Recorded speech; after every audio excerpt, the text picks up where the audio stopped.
प्यारों, पागलों, मैं निवेदन करूं आप सबके चरणों में, भाग्यशाली होते हैं जिनके बेटियां होती हैं।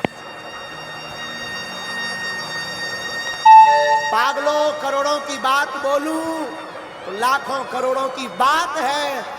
बेटियां भिखारियों के घर पर पैदा नहीं होती, उस अमीर के घर पर पैदा होती है जो बेटी को दूसरे के घर दान देने के लिए तैयार है।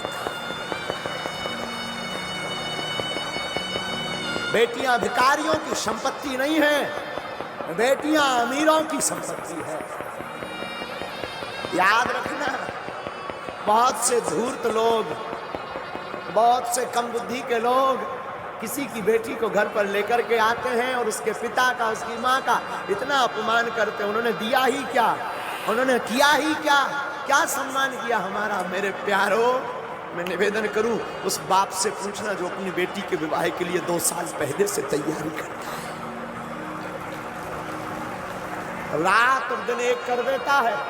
वो पिता अपनी बेटी के लिए एक एक कपड़ा, एक एक वस्त्र, एक एक भोजन का सामान, एक एक बर्तन संजो करके रखता है कि बारात आएगी ताकि किसी को कोई असुविधा ना हो। और तुम एक रात में जाकर के पूरे कार्यक्रम को तहस नहस करके आ जाते हो और उसी बाप की 2 साल की मेहनत को 2 शब्द कह करके तुम पानी में बहा देते हो।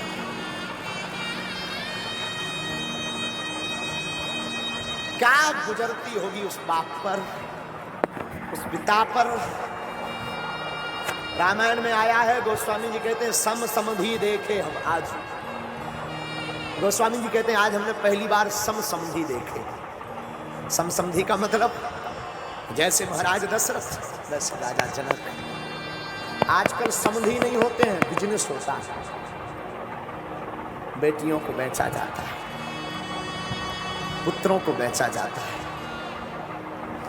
दहेज लेना पाप नहीं है, पर मुंह मांग करके दहेज लेना महापाप है।